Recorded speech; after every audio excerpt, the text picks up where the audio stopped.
छोटा भाग हम निकालेंगे और हम सब मिलकर उस पर मनन करेंगे। पहला तीमुथियुस उसका 6ठा अध्याय और उसकी 6 आयत से हम उसकी 21वीं आयत तक मनन करेंगे। पहला तीमुथियुस उसका 6 अध्याय, फर्स्ट थिमोथी चैप्टर 6 वर्स 6 to 21 जल्दी से निकालें और ज़ोर से पढ़ने में सहायता करें।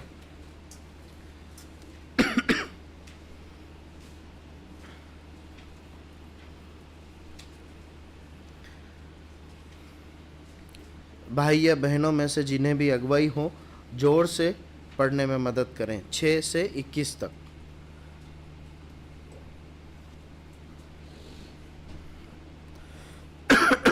कितने लोग फिरकर बकवाद की ओर भटक गए हैं। 6 आयत से पढ़ना है।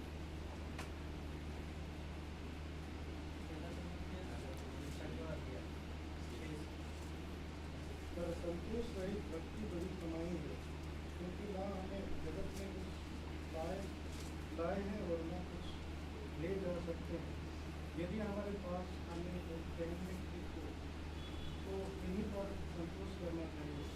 पर जो धनी होना चाहते हैं वैसे परीक्षा और मंदिर और बहुत सी व्यर्थ और हानिकारक व्यवसायों में फंसते हैं, जो मनुष्य को बिगाड़ देती है और विनाश की समुद्र में डुबा देती है। क्योंकि उसे लोग सब प्रकार की बुराई को करते इसे प्राप्त करने की प्रयत्न करते हुए बहुतों ने विश्वास में बदल कर अपने आप को नाना प्रकार की दुखों में कमी बना लिया है। पर हे परमेश्वर की जन, तो उन बातों से भाग भगवान, भक्ति, विश्वास, प्रेम, धीरज और परिवर्तन का पीछा कर विश्वास की अच्छी पुष्टि रहे और उस अनंत जीवन को अपनाए जिससे भी बुलाया गया है और बहुत से गवाही के संगे अच्छा अंगीकार किया था। मैं तुझे परमेश्वर की जो सब को जीवित रखता है और मसीह यीशु को गवाही करके जिसने तीमुथियुस फिलौगुस के सामने अच्छा अंगीकार किया, वो आज्ञा देता हूँ कि तू हमारे प्रभु यीशु मसीह के प्रकट होने तक इस आज्ञा को निर्देश कर, जिसे वो ठीक समय पर दिखाएगा, जो परम धन्य और एकमात्र अधिपति और राजा का राजा और प्रभु का प्रभु है और अमरता केवल उसी की है और वह अगम ज्योति में रहता है और खुदा उसे किसी मनुष्य ने देखा और ना कभी देख सकता। उसी का प्रतिष्ठा और राज्य जीवन रहेगा। आमीन। इस संसार की भगवान और आज्ञा दे अभिमानी ना हो और चंचल धन पर आशा न रखे, परंतु परमेश्वर पर जो हमारे सुख के लिए सब कुछ बहुतायत से देता है, वे भलाई करे और भले काम में धनी बने और उदार और सहायता देने में तत्पर हो और आगे के लिए एक अच्छी नींव डाले रखे कि सच्चे जीवन का वश में कर ले। एक इस धड़ाहर की रखवाली कर और जिस ज्ञान कहता है कहना की भूल है, उसके अशुद्ध बकवाद और विरोध की बात से करे रहे। कितने इस ज्ञान की अंगीकार करके विश्वास से भटक गए, उन पर अनुग्रह होता है। आमीन। परमेश्वर अपने वचन के पढ़े और सुने जाने पर अधिकाई से आशीष दे। हम कुछ देर इस भाग से पढ़ेंगे जो हमें कुछ बहुत ही महत्वपूर्ण व्यवहारिक बातों को बताता है। देखिए, बाइबल की एक मुख्य विशेषता है कि बाइबल जीवित परमेश्वर के बारे में मनुष्यों को बताती है। परमेश्वर कैसा है, परमेश्वर कौन है, परमेश्वर के स्वभाव और गुणों के बारे में परमेश्वर का वचन बाइबल हर मनुष्यों को, इस धरती पर हर एक धर्म और जाति के मनुष्यों के लिए परमेश्वर को जानने का एकमात्र यदि कोई जरिया है तो वो है परमेश्वर का वचन बाइबल। अब जो लोग बाइबल को पढ़कर परमेश्वर को जानते हैं तो बाइबल उन्हें ये भी बताना या सिखाना आरंभ कर देती है कि परमेश्वर चीज़ों को कैसे देखते हैं, परमेश्वर की पसंद क्या है, नापसंद क्या है। और कैसे परमेश्वर की इच्छा अनुसार वो अपने जीवन को जी सकता है। तो बाइबल में अनेक अनेक विषय है जहाँ पर हम परमेश्वर को अपनी इच्छा को उन सब्जेक्ट पर प्रकट करते हुए देख सकते हैं, या अनेक अनेक विषय हैं जिसकी परिभाषाएं हम परमेश्वर के नज़रिए से परमेश्वर के वचन में देख सकते हैं। अब यहाँ पर एक विषय है और वो इस प्रकार है कि 6ठी आयत में इस प्रकार लिखा है, पर संतोष सहित भक्ति बड़ी कमाई है। अब यहाँ पर एक प्रश्न है कि परमेश्वर की नज़र में बड़ा धन या बड़ी कमाई क्या है ना? परमेश्वर की दृष्टि में बड़ा धन और बड़ी कमाई क्या है इस वचन के अनुसार? बताएंगे? इस वचन में ही लिखा है ना। क्या है? संतोष सहित भक्ति बड़ी कमाई। अब बड़ी कमाई क्या है? अगर एक विश्वासी को समझना है तो उसे समझना पड़ेगा कि संतोष सहित भक्ति क्या है। मतलब संतोष और भक्ति इन दोनों को अगर मिला लिया जाए तो एक व्यक्ति क्या बन जाएगा? धनी बन जाएगा। ठीक है, तो अब अगर हमें धनी बनने की प्रैक्टिस करना है तो इसे अच्छे से समझना होगा, है ना। तो इन दो अलग अलग शब्दों को सरल व्यवहारिक बात में कैसे समझ सकते हैं? तो भक्ति क्या है, आप क्या समझते हैं? आपने क्या समझा है अभी तक मसीह जीवन में? भक्ति क्या है परमेश्वर के वचन के आधार पर? परमेश्वर के लोगों को जिन्हें भक्तिपूर्ण जीवन जीते हुए देखते हैं उसके आधार पर भक्ति मतलब क्या करना? मुझे अगर भक्त बनना है तो मुझे क्या करना पड़ेगा, यह है प्रश्न।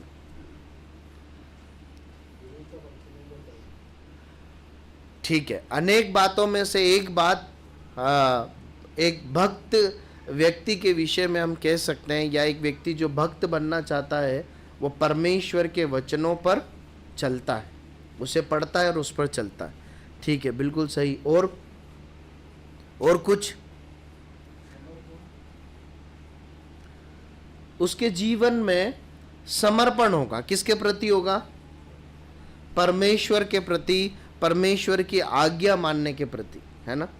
आप लिख रहे हैं तो लिखते जाइए, ये पॉइंट्स अपने आप बन रहे हैं, है ना।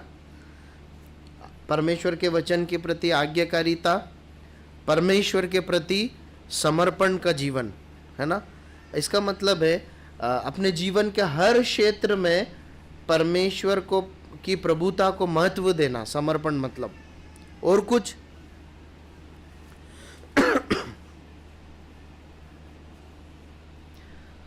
ये दोनों बातें एक व्यक्ति कब करेगा?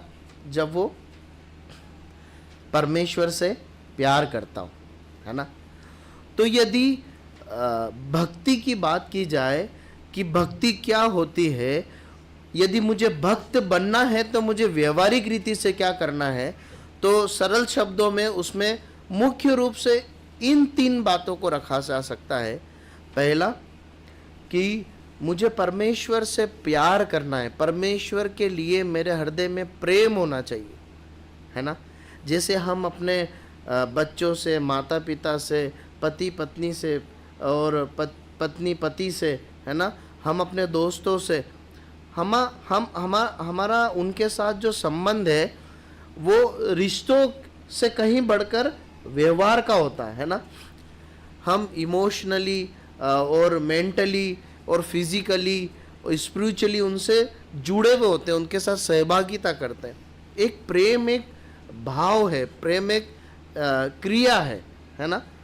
तो इस प्रकार का एक भाव और क्रिया हमारे अंदर परमेश्वर के लिए भी होने चाहिए, वो है परमेश्वर के प्रति प्रेम। और जिसके अंदर ये प्रेम है वो क्या करेगा? वो वचन पढ़कर वचन के प्रति आज्ञाकारी रहेगा। वो समर्पण करेगा, वो अपनी इच्छा को मारकर परमेश्वर की इच्छा को अपने जीवन पर लागू करने के लिए क्या करेगा? समर्पण करेगा, परिश्रम करेगा। तो भक्ति का अर्थ मैं सोचता हूँ हम सबको समझ में आया। भक्त वो है, भक्त वो व्यक्ति है जो परमेश्वर से प्यार करता, परमेश्वर के वचन को पढ़कर उस पर चलता और उसको अपने जीवन पर लागू करने के लिए समर्पण करता और परिश्रम करता, ऐसा व्यक्ति भक्त है। अब दूसरा शब्द है, वो है संतोष। अब इसका मतलब क्या है? क्या मतलब है संतोष के जीवन का मतलब क्या है? जो है उसमें खुश रहना, संतुष्ट रहना, है ना? और कोई कुछ जोड़ना चाहते हैं? यही है, संतोष इतना सही होता इतना सा है। कई बार वो करना कठिन होता है, बात अलग है, लेकिन इतना ही होता है कि जिस भी अवस्था में परमेश्वर ने मुझे रखा है उस अवस्था में चिंता नहीं करना, कुड़कुड़ाना नहीं रहना, परंतु संतुष्ट रहना, आनंदित रहना, सरलता से अपने जीवन को व्यतीत करना। तो भक्ति की परिभाषा हमने देखी, संतोष जीवन की परिभाषा हमने देखी। अब इन दोनों को साथ में जोड़ दें तो बड़ी कमाई किस प्रकार बनेगी हम देख सकते हैं कि एक व्यक्ति जो परमेश्वर की दृष्टि में बहुत धनवान है, धनी है, वो कैसा होगा? तो हम इस बात से इन दोनों को एक साथ जोड़कर ये एक लाइन बना सकते हैं कि जिस भी हालात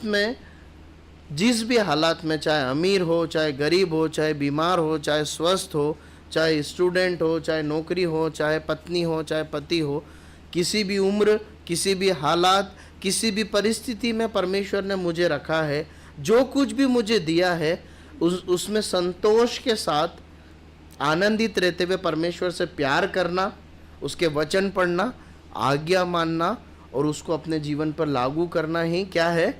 बड़ी कमाई। देखिए, परमेश्वर के वचन में वो व्यक्ति धनवान या अमीर नहीं है जिसकी बहुत बड़ी तनख्वाह है। मनुष्य अमीर और गरीब कैसे डिफाइन करता है? जिसकी बहुत बड़ी तनख्वाह है, जिसका अपना खुद का घर है, जिसके पास कार है ना, जिसके बाद कुछ अच्छे इन्वेस्टमेंट है, तो वो कौन है? अमीर है। लेकिन परमेश्वर का वचन बताता है कि परमेश्वर की दृष्टि में वो व्यक्ति बहुत बड़ा धनी है या उसकी कमाई सबसे ज़्यादा है जिसके पास परमेश्वर स्वयं है, न कि इस संसार का धन है। देखिए, एक आयत को पढ़िए, लूका का सुसमाचार उसका 12 अध्याय और 21वीं आयत। Luke chapter 12 verse 21।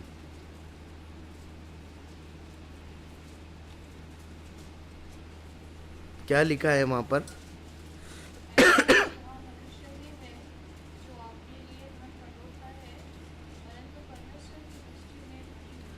देखिए, परमेश्वर के वचन में एक व्यक्ति के बारे में लिखा है कि एक मनुष्य है जो अपने लिए बहुत धन बटोरता है, लेकिन परमेश्वर की दृष्टि में कैसा है? धनी नहीं है, वो कंगाल है। और देखिए, एक और आयत पढ़िए, प्रकाशित वाक्य 3:17। बहुत परिचित आयत है, पिछले समय हमने कई बार इसे पढ़ा है। प्रकाशित वाक्य 3:17।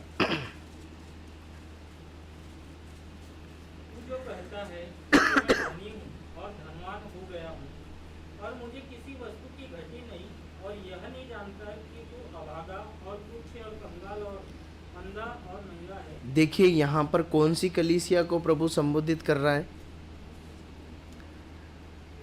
लौदीकिया की कलीसिया को, विश्वासी लोगों को, परमेश्वर के लोगों को परमेश्वर संबोधित कर रहा है।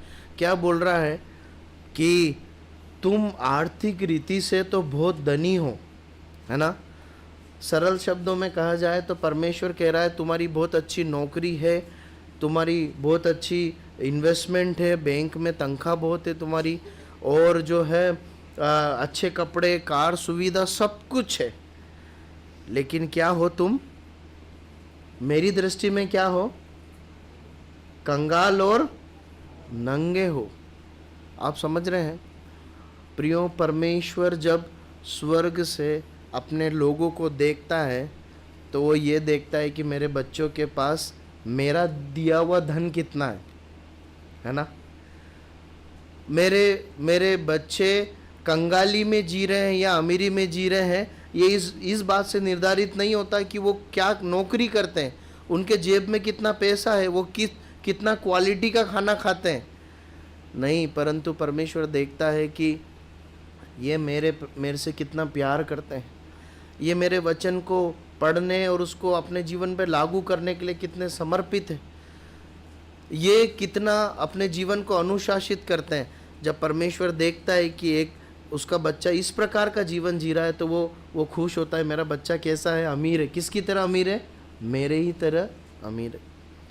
प्रियो, यदि आप परमेश्वर के वचन बाइबल में पुराने नियम से नए नियम तक किसी भी भक्त को, जिसे आप भक्त समझते हैं, जिसे परमेश्वर का वचन भक्त बताता है, उसके जीवन को उठाकर देखेंगे ना, तो उन्होंने अपने जीवन में वो धनाढ्य रहे या नहीं रहे इससे कोई फर्क नहीं पड़ता, है ना? लेकिन उन सभी ने, चाहे वो कितने ही अमीर क्यों ना रहे हो या कितनी ही समझौते का मतलब क्या कहना चाहिए, कितने गरीबी में उन्होंने दिन क्यों ना काटे हो, दोनों प्रकार के लोगों ने अपने जीवन में संसारिक धन से बढ़कर आत्मिक धन को, अपने ईश्वर को सबसे ज़्यादा महत्व दिया है। देखिए, एक आयत पढ़िए, उत्पत्ति की पुस्तक उसका 14 अध्याय और उसकी 21 से 23 आयत तक पढ़ी।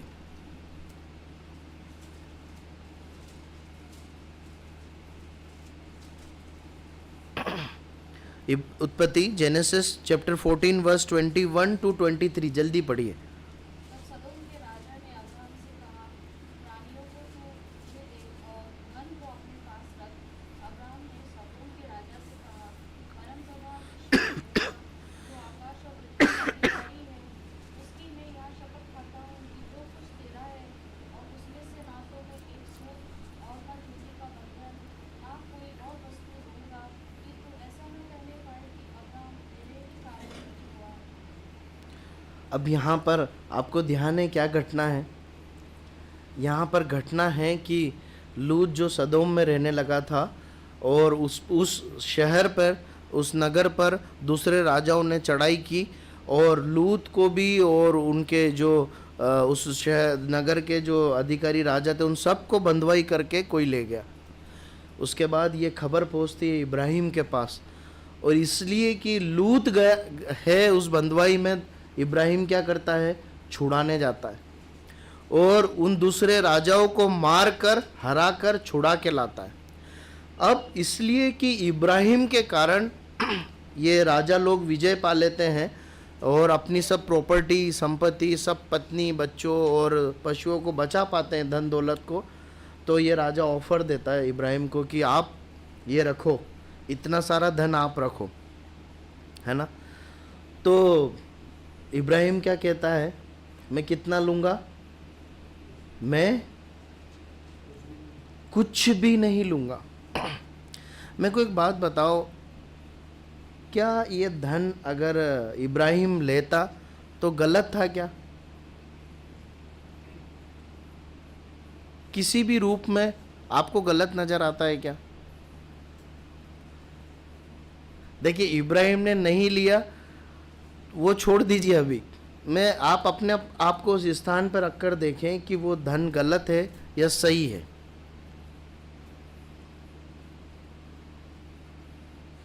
आप बोल नहीं रहे। सही है, कुछ गलत है। और कोई कुछ बोलना चाहता है? चोरी का धन है क्या? नहीं, जीता हुआ धन है ना?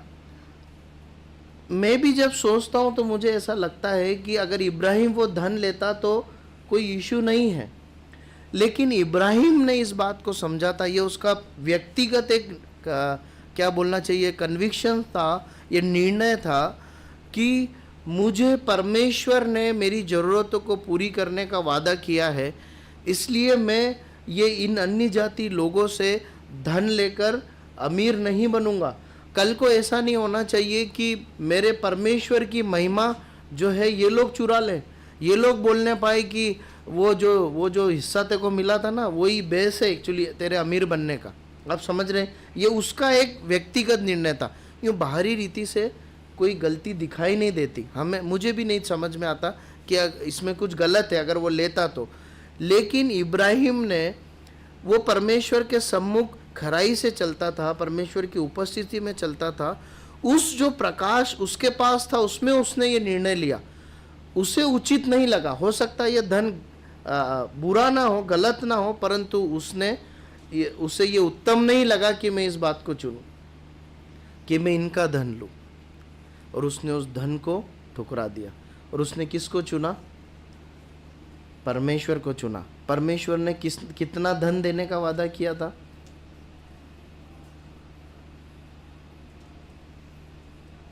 कितना धन देने की गारंटी देके भेजा था? हैं? भेजा था ना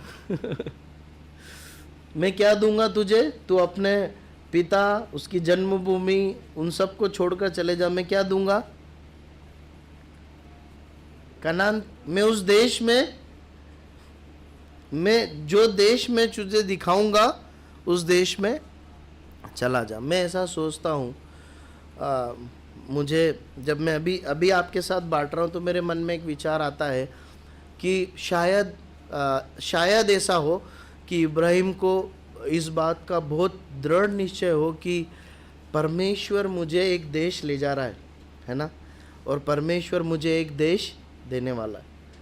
जब परमेश्वर ले जा रहा है तो परमेश्वर उस देश में ले जाएगा, परमेश्वर वो देश देगा, परमेश्वर मुझे कुछ देने वाला है। मुझे इन सब चीज़ों की ज़रूरत नहीं, इन सब चीज़ों की ज़रूरत नहीं है। और देखिए इस घटना के तुरंत बाद 15 अध्याय की पहली आयत पढ़िए, उत्पत्ति 15 अध्याय पहली आयत। क्या लिखा है? इन बातों के पश्चात यहोवा का यह वचन दर्शन में अब्राम के पास पहुंचा कि हे अब्राम, मत डर, तेरी ढाल और तेरा अत्यंत बड़ा फल मैं हूँ। क्या कह रहा है परमेश्वर इब्राहिम को? तेरा धन कौन है?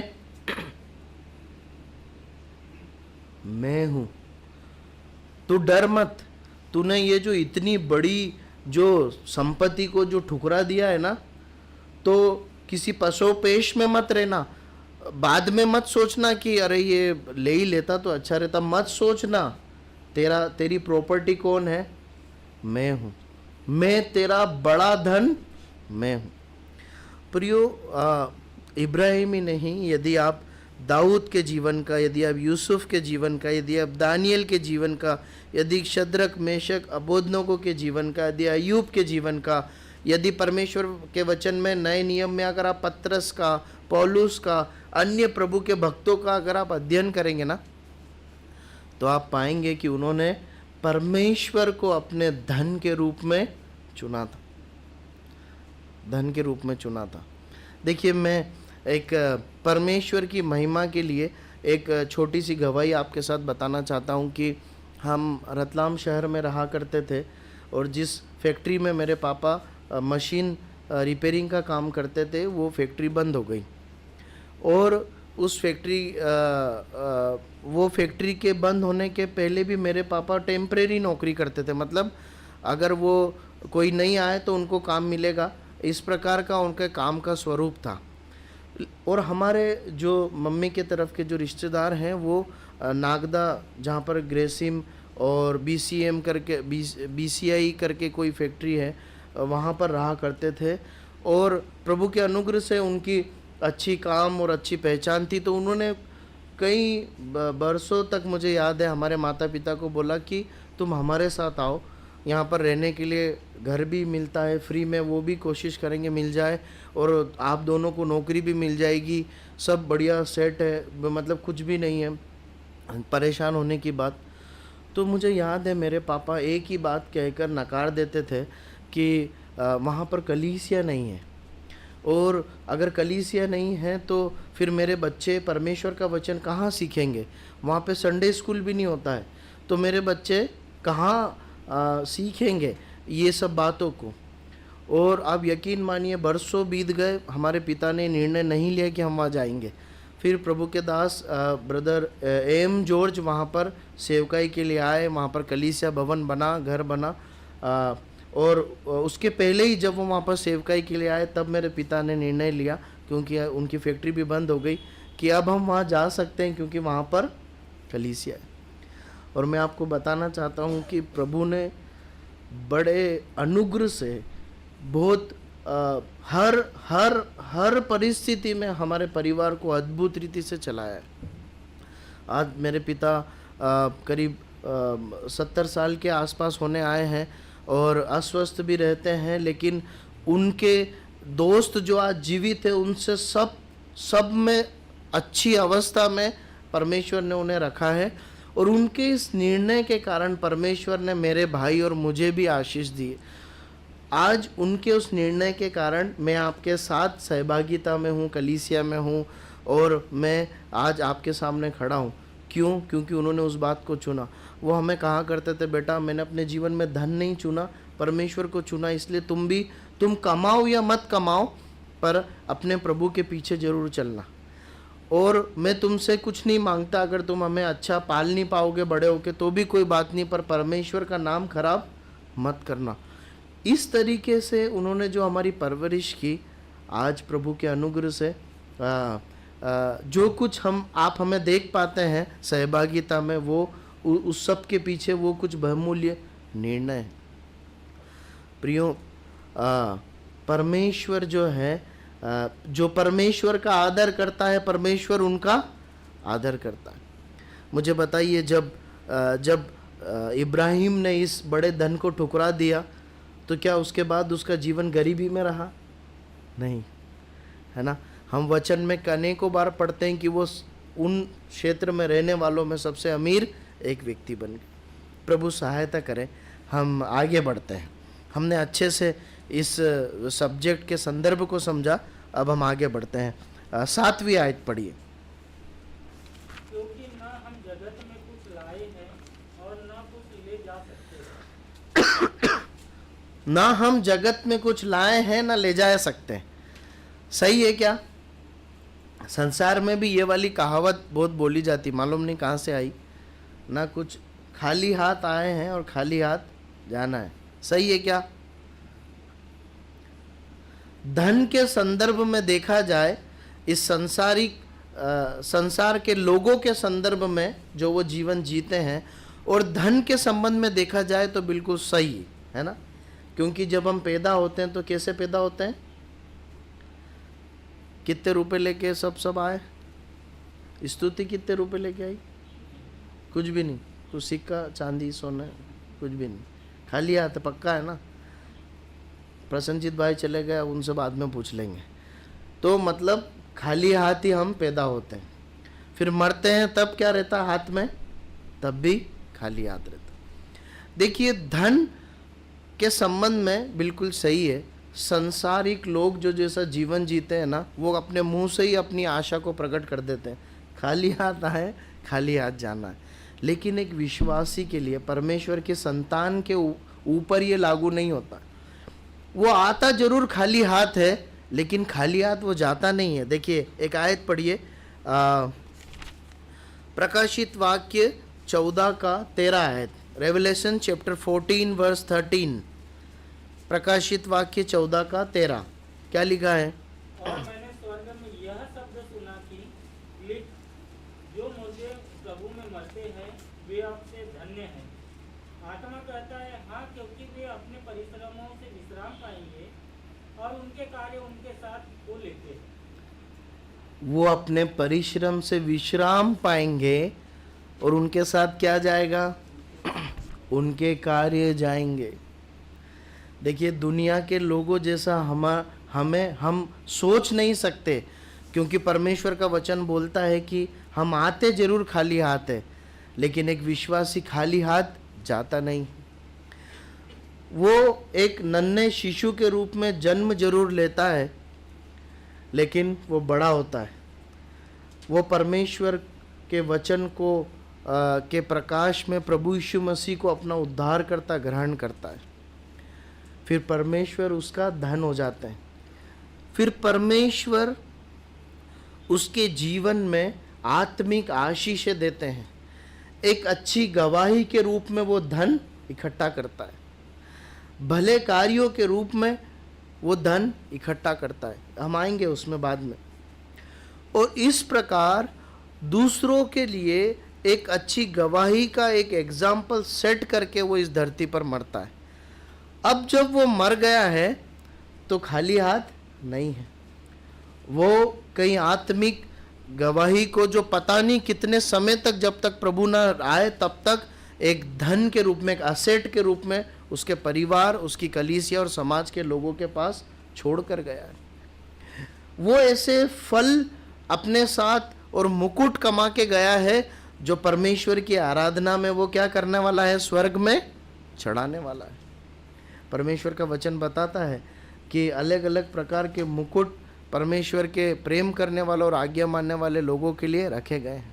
परमेश्वर का वचन फलवंत जीवन के बारे में बताता है। ये सब कहाँ जाएंगे? ये सब हमारे साथ स्वर्गीय राज्य में जाने वाले। तो एक विश्वासी के लिए है कि हम जगत में चाहे कुछ न लाते हो, पर हम इस जगत से ले जरूर जाएंगे। और क्या ले जाएंगे, कितना ले जाएंगे, किस पे निर्भर करता है? किस पे निर्भर करता है? परमेश्वर पे, हमारे ऊपर निर्भर करता है ना। जैसे इस संसार में हम कितना कमाते हैं, देखिए बहुत हद तक नियंत्रित नहीं है, पर फिर भी हम जो भी कार्य करते हैं उसमें हमारी ईमानदारी, परिश्रम, बुद्धि हमें एक अच्छा आय प्रदान करने में सहायक होती है। ठीक उसी प्रकार हमारा आत्मिक परिश्रम, समर्पण, आज्ञाकारिता, परमेश्वर के प्रति प्रेम, एक अच्छी गवाही हमें क्या सहायता करती है कि हम आत्मिक रीति से धनी बने, इस संसार से खाली हाथ ना जाए। ठीक है, अब आगे बढ़ते हैं। 8वीं आयत क्या लिखा है? और यदि हमारे पास खाने और पहनने को तो इन्हीं और यदि हमारे पास खाने और पहनने को हो तो इन्हीं पर संतोष करना चाहिए। अब देखिए, संतुष्टि का जीवन जीना है, यह हमने पढ़ा। और परमेश्वर ने एक संतुष्ट जीवन के लिए जो स्तर रखा है वो बहुत नीचा है। आप समझ रहे हैं?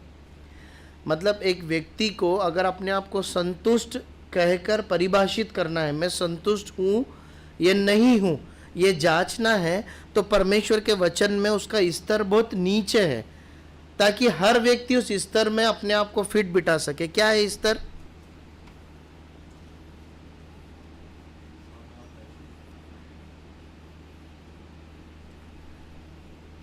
अगर क्या है अपने पास तो संतुष्ट रह लेना।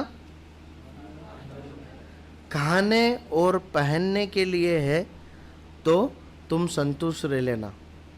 आगे क्या देखेंगे? प्रभु देखेंगे। देखिए कुछ आयतों को पढ़िए। लूका का सुसमाचार उसका 12 अध्याय उसकी 22वीं आयत, उसकी 29 आयत और 30 आयत। Luke chapter 12 verse 22 and 29 and 30। क्योंकि भोजन से प्राण और शरीर से वस्त्र बढ़कर है।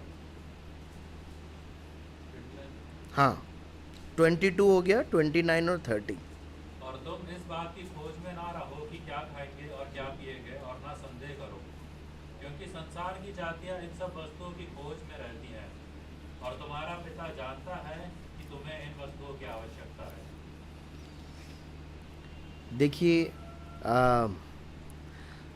संसारिक भोग विलास और संसारिक धन के पीछे, भौतिकता के पीछे चिंता करना, भागना किसके लक्षण है मालूम है? इस वचन के अनुसार किसके लक्षण है?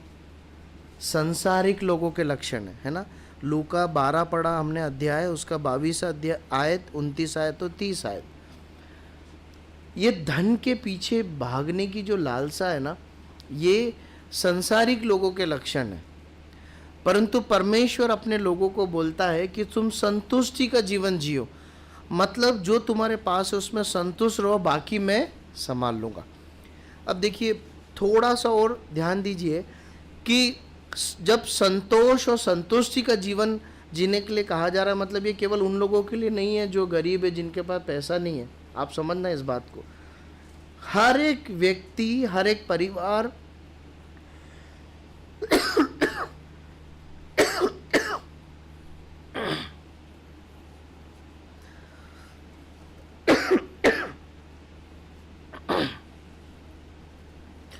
देखिए, हर एक व्यक्ति, हर एक परिवार जिस भी स्तर में है उसे उस स्तर में संतोष करना जरूरी है। आप मानते हैं इस बात को? ये फार्मूला है ना, हर व्यक्ति पे फिट होता, चाहे वो अमीर हो चाहे गरीब हो।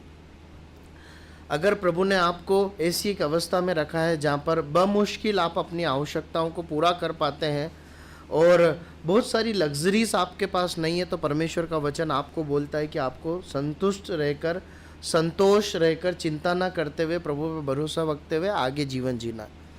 अगर परमेश्वर ने आपको एक अच्छी नौकरी दिया है, आपके पास अच्छा बैंक बैलेंस है, घर, कार, सब कुछ है, तो भी परमेश्वर क्या बोलता है कि इसमें संतुष्ट रहो, अच्छा है, ये मैंने दिया है और इसमें संतुष्ट रहो, आनंदित रहो, जो मिला है उसमें आनंद बनाओ, प्रभु की महिमा के लिए खर्च करो।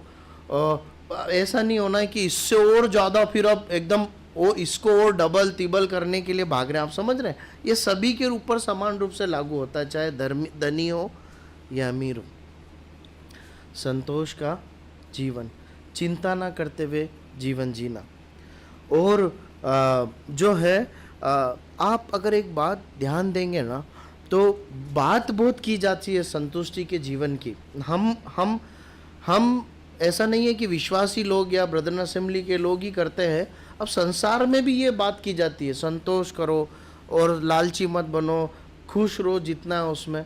लेकिन पता है ये व्यवहारिक रूप से बहुत कठिन है और मुझे ऐसा समझ में आता है अल्टीमेटली इसको परमेश्वर के लोग ही सही रीति से जी सकते हैं। मालूम है क्यों? जो लोग अपना मन परमेश्वर के राज्य की खोज में लगाते हैं, जो लोग अपना मन आत्मिक धन के खोज में लगाते हैं ना, वो ही संसारिक धन और लालसा से बचकर अपने जीवन को जी सकते हैं। पढ़िए लूका का सुसमाचार 12 अध्याय उसकी 31वीं आयत। परंतु उसके राज्य की खोज में रहो तो ये वस्तुएं भी तुम्हें मिल जाएंगी। किसकी खोज में रहना है? किसकी खोज में रहना है? परमेश्वर के राज्य की। अब देखिए एक व्यक्ति जिसने अपने मन में ये सोच लिया है ना, लूका 12 का 31। अब एक व्यक्ति की कल्पना कीजिए जिसने मन में सोच रखा है मुझे परमेश्वर का राज्य कमाना है, उसका धन कमाना है, आत्मिक धन कमाना है, उसका मन वहीं लगा हुआ है, तो वो किसके लिए परिश्रम करेगा? किसके लिए परिश्रम करेगा? आत्मिक धन के लिए, परमेश्वर के राज्य के लिए। तो बहुत स्वाभाविक रीति से जो संसारिक धन, सुख सुविधाएं, नौकरी, पढ़ाई, जो कुछ उसके पास है उसमें वो क्या करना रहेगा? संतुष्ट रहने लगेगा, है ना? क्योंकि उसको तो किस बात की घाई घाई है, माफ़ कीजिए वो घाई घाई शायद महाराष्ट्रियन शब्द है, वो मेरी टीम के लोगों से बात होती है तो वो लोग ये शब्द बोलते हैं। उसको किस बात की जल्दीबाजी है? परमेश्वर के लिए मैं कमाऊँ और जीऊँ। तो धन के लिए अपने आप वो स्वभाव जो है वो शिथिल पड़ जाता है, नरम पड़ जाता है। अगर आप और मैं आत्मिक धन की ओर अपने मन को लगाएंगे तो संतुष्टि का जीवन जीना हमारे लिए संघर्ष नहीं होगा। प्रभु उसमें हमें तसल्ली और आनंद देगा। ठीक है, आगे बढ़ते हैं। 9वीं आयत और 10वीं आयत को पढ़ लीजिए। पर जो धनी होना चाहते हैं वे ऐसी परीक्षा और फंदे और बहुत सी व्यर्थ और हानिकारक लालसाओं में फंसते हैं जो मनुष्य को बिगाड़ देती है और विनाश के समुद्र में डुबा देती है। क्योंकि रुपए का लोभ सब प्रकार की बुराइयों की जड़ है, जिसे प्राप्त करने का प्रयत्न करते हुए कितनों ने विश्वास से भटककर अपने आप को नाना प्रकार के दुखों से छलनी बना लिया है। अब देखिए यहाँ पर है ना धन कुछ नुकसानों को बताया है ना, धन से होने वाले कुछ नुकसानों को बताया। मैं आपसे पूछता हूँ इस वचन के प्रकाश में जो अभी हमने पढ़ा, धन बुरा है क्या? धन बुरा है क्या?